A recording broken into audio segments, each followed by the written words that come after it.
HOA sends fake officers to arrest me, but I'm the chief of police.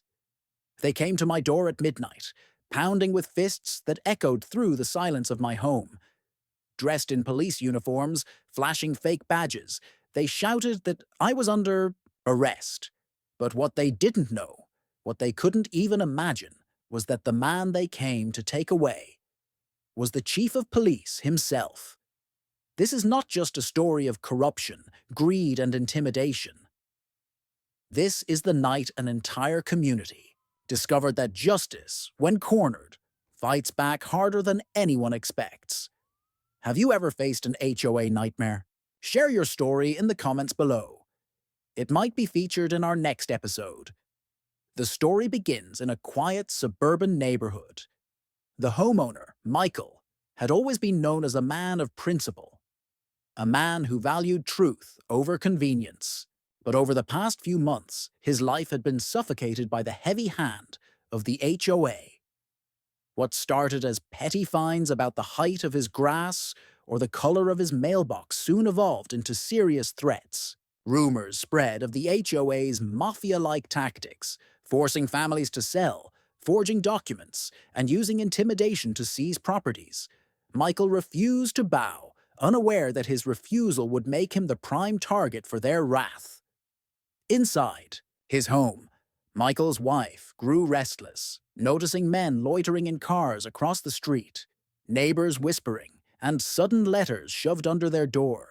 The children, too, sensed the storm, asking why police cars were parked outside their gate at odd hours. What they didn't know was that these weren't police cars at all, but hired enforcers, carefully disguised. The pounding at the door grew louder that night. Michael opened it to find men in uniforms declaring they had authority from the HOA to arrest him. His wife screamed in protest, demanding to see a warrant.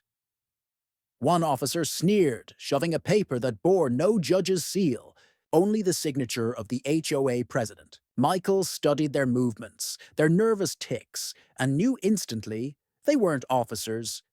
They were criminals wrapped in costumes of authority. Michael stood firm, his voice, calm yet thunderous, cut through their threats. "If you're real officers, you won't mind me calling dispatch to confirm." Panic flickered across their eyes. They shouted back, "No calls! Step outside now!" But Michael had already pressed a hidden button on his phone, silently alerting his real police unit. The trap was set. Sirens wailed in the distance, faint but growing louder. The fake officers exchanged worried glances, their confidence cracking. The HOA leader himself stepped out from a black car, his arrogance filling the night air. He mocked Michael, declaring the land was theirs now, and soon his family would be homeless. Michael listened, then slowly reached into his jacket, pulling out a polished badge. Gasps erupted. "I am the chief of police," he declared, his voice like iron. In seconds, real cruisers screeched to a halt, lights blazing, officers poured out, weapons drawn, ordering the imposters to the ground. Chaos erupted.